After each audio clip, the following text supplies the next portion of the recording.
महाभारत का युद्ध आरंभ होने ही वाला था। कुरुक्षेत्र की भूमि पर धूल उड़ रही थी। शंखनाद गूंज रहा था। दोनों सेनाएं आमने सामने खड़ी थी।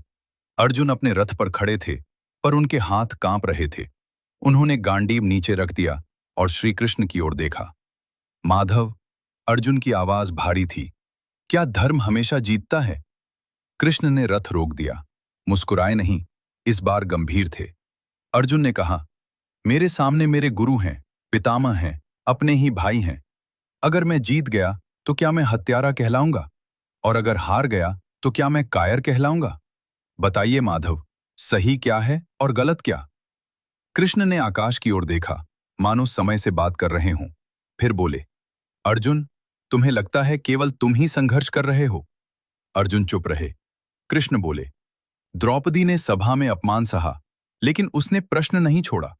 भीष्म जानते थे अधर्म हो रहा है, फिर भी प्रतिज्ञा के कारण चुप रहे।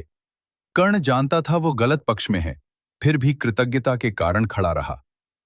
अर्जुन की आंखों में आंसू आ गए। तो फिर सही कौन है माधव? कृष्ण मुस्कुराए, पर वो मुस्कान करुणा से भरी थी। महाभारत में कोई पूरी तरह सही नहीं है और कोई पूरी तरह गलत भी नहीं।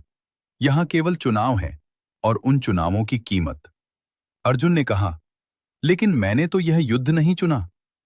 कृष्ण ने धीरे से उत्तर दिया, युद्ध तुमने नहीं चुना अर्जुन, लेकिन उससे भागना भी एक चुनाव होता। थोड़ा विराम, फिर कृष्ण बोले, धर्म का अर्थ यह नहीं कि तुम्हें पीड़ा नहीं होगी। धर्म का अर्थ यह है कि पीड़ा के बावजूद तुम सही का साथ दो। अर्जुन ने पूछा, अगर मैं हार गया तो? कृष्ण बोले, तब भी तुम विजेता होगे, क्योंकि हार परिणाम की होती है, लेकिन धर्म नियत का होता है। हवा तेज हो गई, ध्वज लहराने लगे। कृष्ण ने अर्जुन की ओर देखा, याद रखो अर्जुन, जीवन में हर किसी को अपना कुरुक्षेत्र मिलता है। कोई रिश्तों के खिलाफ लड़ता है, कोई हालात के, कोई खुद के डर के। अर्जुन ने गांडीव उठाया, तो मुझे क्या करना चाहिए माधव?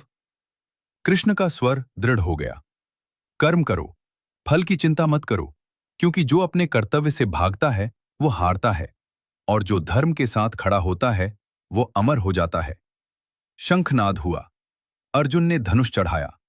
उस क्षण वह केवल योद्धा नहीं था, वह मनुष्य था जो अपने भय के विरुद्ध खड़ा था।